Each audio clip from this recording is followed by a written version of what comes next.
Hi, I'm Tom Lynch. Well, I think you know that. That's why you're here. I really want to show you a very interesting thing on a way to paint mountains. I've got a painting back here. It's kind of a preview. Why don't you take a look with me? That scene that I have in the back, well, it's a nice country road, but here's where the magic part that I want to share with you today is how I painted those mountains. There's a little secret thing going on back in there, and that's the patterns, both for the ones up front and the ones back there in the distance. And that's the whole thing about this particular time that I have with you. I want to share with you an easy way to do mountains. Instead of just dark blobs in the background or light blobs in the background, I can make them as interesting as any other part of the painting. So let's get started and share with you the magic to painting mountains. And it really starts out with deciding what kind of pattern. So I'm not going to talk about color yet. I want to talk about patterns. There's a couple of different kinds. You can do mountains whether or not they're rounded particular patterns. So I make a decision before I paint. Am I going to deal with those California hills that have a rounded pattern, or am I going to deal with the angular pattern? Let's call it the Rocky Mountains. So you have to look at your mountains and make a decision before you start. And there's a third pattern that you can find and identify. Are they rugged horizontal plates of different types of mountains? So before you begin painting, make a decision. Are you going to stay with a rounded curvilinear design, or the rugged angular design, or the layered rough flat design? So make a decision which of those three types of mountains that you're going to showcase. Now, if you see two different kinds, don't mix them together. Just stay with one pattern. It's more consistent, called unity. Let's look at some colors, but before you do, I'm going to share with you an example of where we're going. Thought this might be helpful. So I'm going to take you on how to, doesn't that look great? It's just a practice too. It's a practice of the rugged angular patterns, and here's the trick. It's all angular, different sizes, different angles, different directions, and different space between. You'll see it, so I'll make it easy for you.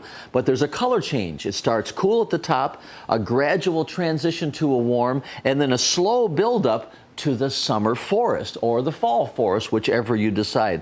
So really now it's nice for you to see where we're going, and I'll show you how to get there. Take a look in the palette and we'll talk about those colors that I just pointed out. So I'm going to use some cobalt blue for the top part of the mountain where it's cool and there's not much growth taking place. Then I'll slowly introduce some burnt sienna. That's some warmth to the mountain. And then towards the bottom we'll introduce some greens. I'll either showcase the green using some sponge or using some spray bottles. So we'll make a decision, or we'll use a little bit of both for the accents to the introduction of the trees. So clean out my brush.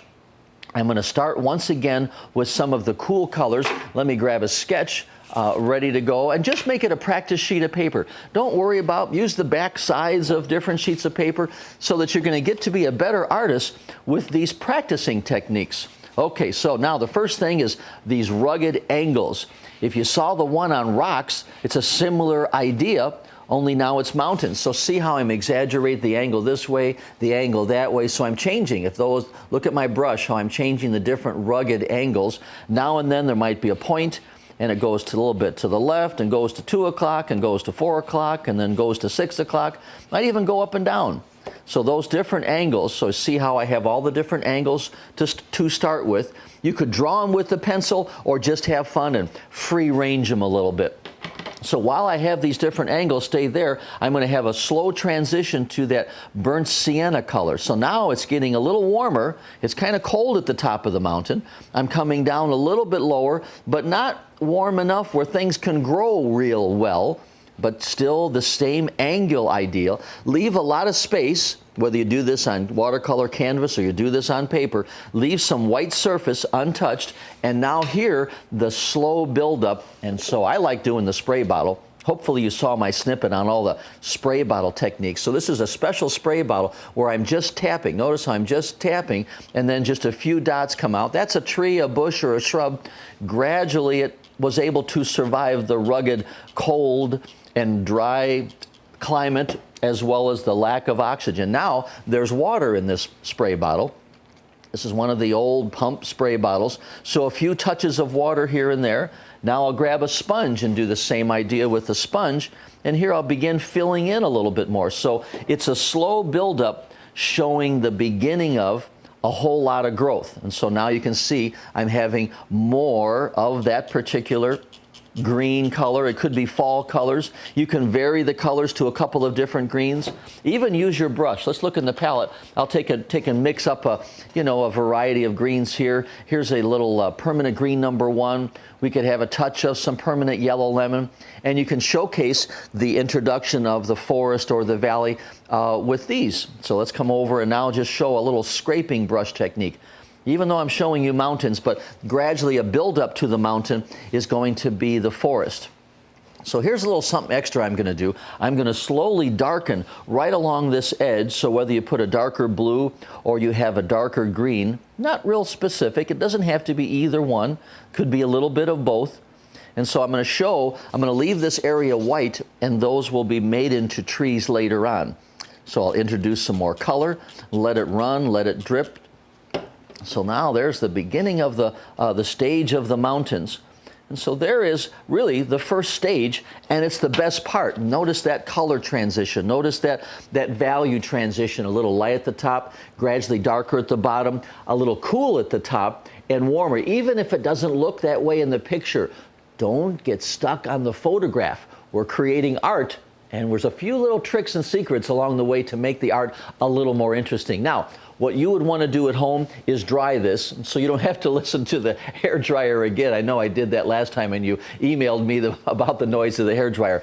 You can go ahead and dry this, because I now want to show you the finishing touches to have a glaze across this. So I have one that's already dry, and so now I'm going to take and transfer a little bit. So it's the same idea, it's the same image. Take a look at this one.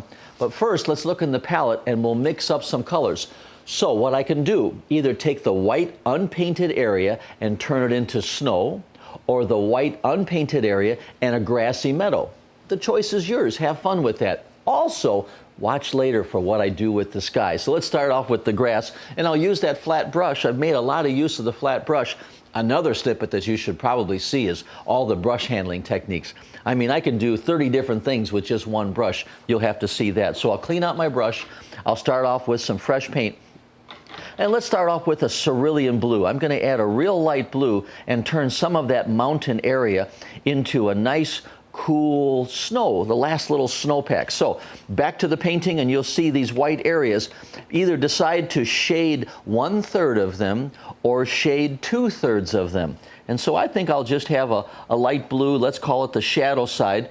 So just a few areas are having some of that shadow color come across, and turn the last little bit of snow. Then take your finger and then just soften a couple of edges so the snow shadow part blends in with some of those rugged. So as you can see right there, look how that softened that edge. Look how right here that little bit of rubbing blended the area that is the snow as well as the rugged area of the mountain. Just a few touches makes a huge difference across the way. Now let's go downstairs a little bit, and I'll take and come across with some green. So now my brush has a light green in it, and I'm going to take and just tip. Oh, I'm going to clean. I got a new idea for you. Watch this. I'm going to take a light yellow and turn some highlights. So what you thought was white snow, now it becomes the highlight part of the tree, a little sunlit part for the tree, or a grassy light color green meadow in that particular area of the painting. All right, back in the palette, we're going to take a look at some final color mixing for the sky. Now, depending upon if you have a lot of warm color, that's the browns, you want to have a little bit of a violet in this. If you have a lot of blue in your mountain, then stay with just a clean blue. So make a decision on that particular scene as to how much warm you want to have in that color. So I've got a little bit of a magenta and a little bit of a cobalt blue, and I'm going to use, so over to the painting, and now I'm going to darken the sky, but it's not a lesson on painting skies, but watch this. I'm going to add a little space around. So see how I didn't bring the paint right up to the mountain. I left a white space. And so in a few areas, yes, on the shadow sides, so I'm bringing the sky right into the shadow side on a couple of areas. And here I'll leave some little white-capped snow rugged. So let's bring the shadows, or the sky. Actually, I said shadow, I meant sky. I'm going to bring some of that sky color into, and here's a touch of green. I have so much green in this painting, I'm putting a touch of green up there in the sky. So again, leave a space between the sky and the mountain, and in a couple areas, let some of that color go right into the mountain. Now, something you should always do, and I'm going to do it for you here, is to take a look even at these little snippets. I mean, you only took 5 or 10 minutes and practice something. Look at it behind a mat. It makes a whole different opinion. So I wanted to practice with you and share with you the way of painting mountains to capture some crisp texture or the rugged patterns, be it the rounded patterns, be it the angular patterns, or the flat patterns. Cool at the top, a gradual transition to warm, a little sprinkling of grass, and look how easy it is, and take a look at the end result. So that's the beauty of practicing. It really is improving the painter. Later in the live broadcast, I'll show you how to improve the painting. But thanks for watching. Thanks for having fun with me. I'll work on a new idea, or email me what snippet you'd like to see, and I'll create something special just for you.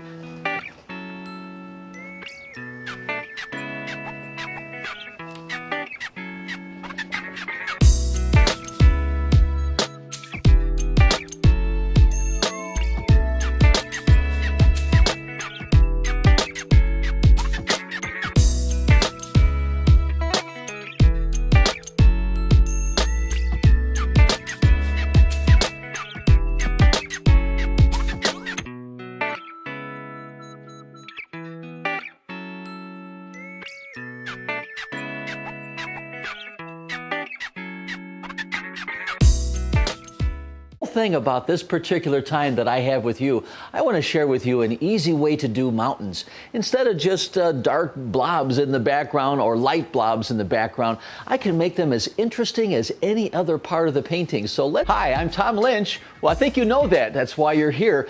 I really want to show you a very interesting thing on a way to paint mountains. I've got a painting back here. It's kind of a preview. Why don't you take a look with me? That scene that I have in the back, well, it's a nice country road, but here's where the magic part that I want to share with you today is how I painted those mountains. There's a little secret thing going on back in there, and that's the patterns, both for the ones up front and the ones back there in the distance. And that's the whole. Let's get started and share with you the magic to painting mountains. And it really starts out with deciding what kind of pattern. So I'm not going to talk about color yet. I want to talk about patterns. There's a couple of different kinds. You can do mountains when